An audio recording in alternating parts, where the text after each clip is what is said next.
Supreme court ने फौजी अदालतों को मुल्जिमान के फैसले सुनाने की इजाजत दे दी। सुप्रीम कोर्ट के आईनी बेंच ने जस्टिस अमीनुद्दीन की सरबराही में मिलिट्री कोर्ट्स के फैसले के खिलाफ इंट्रा कोर्ट अपीलों पर समाअत की, जहां वजारत दिफा के वकील ख्वाजा हारिस ने दलाइल दिए। समाअत के आगाज में जस्टिस जमाल मंदोखेल रिमार्क्स दिए कि इस नुक्ते पर दलाइल दें कि आर्मी एक्ट की कलअदम दिफात आइन के मुताबिक है। क्या आर्मी एक्ट में तरमीम करके हर फर्द को इसके जुमरे में लाया जा सकता है? इस पहलू को भी मद्देनजर रखें कि आर्मी एक्ट 1973 के आइन से पहले बना था। जस्टिस मोहम्मद अली मजहर ने सवाल किया, पहले बताएं अदालती फैसले में दफात कलअदम करने की वजूहात क्या है? ख्वाजा हारिस ने जवाब दिया कि सुप्रीम कोर्ट के फैसले में खराबियां हैं। जस्टिस मोहम्मद अली मजहर ने रिमार्क्स दिए कि कल भी कहा था कि 9 मई वाकयात की तफसीलात फराहम करें। फिलहाल तो हमारे सामने मामला सिर्फ कोर कमांडर हाउस का है। अगर केस सिर्फ कोर कमांडर हाउस तक ही रहना है तो भी आगाह करें। इस पर एडिशनल अटॉर्नी जनरल ने जवाब दिया, तमाम तफसीलात आज सुबह ही मौसूल हुई हैं। तफसीलात मुतफरिक दरखास्त की सूरत में जमा करवाऊंगा।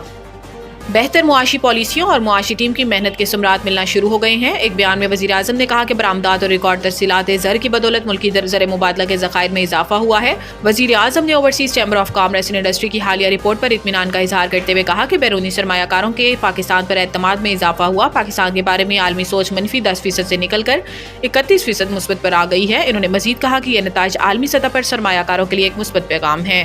PTI ने मुज़ाकरात का पैगाम भेजा तो हमारी तरफ से इनकार नहीं होगा। वज़ीर आज़म के मुशीर और साबिक विफाकी वज़ीर राना सनाउल्लाह ने कहा कि PTI ने मुज़ाकरात का पैगाम भेजा तो हमारी तरफ से इनकार नहीं होगा। राना सनाउल्लाह का कहना था कि तहरीक इंसाफ ने मुज़ाकरात के लिए कमेटी बनाई है, लेकिन मुज़ाकरात का पैगाम नहीं भेजा। मुज़ाकरात का पैगाम मिला तो हमारी तरफ से इनकार नहीं होगा।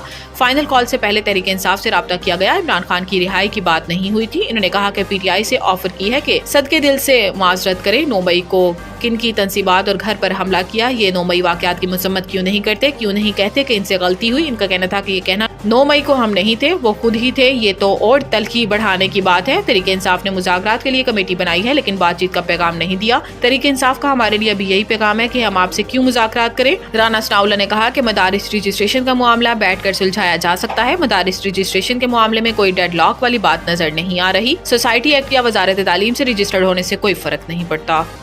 हुआवे के ताउन से लाहौर को पाकिस्तान का पहला जदीद तरीन स्मार्ट सिटी बनाने का फैसला। वजीर आला पंजाब मरियम नवाज शरीफ के दौरा चीन के मौका पर हुआवे के ताउन से लाहौर को पाकिस्तान का पहला जदीद तरीन स्मार्ट सिटी बनाने का फैसला किया गया है। दौरे के 5वें रोज वजीर आला पंजाब मरियम नवाज शरीफ शंघाई के डिस्ट्रिक्ट लॉन्गोंग में हुआवे टेक्नोलॉजीज पहुंची, जहां इनका पुरतपाक इस्तकबाल किया गया। वजीर आला मरियम नवाज ने हुआवे को पाकिस्तान बिलखसूस पंजाब में सरमायाकारी की दावत दी और नवाज शरीफ IT सिटी में ऑफिस कायम करने पर ताउन की पेशकश भी की।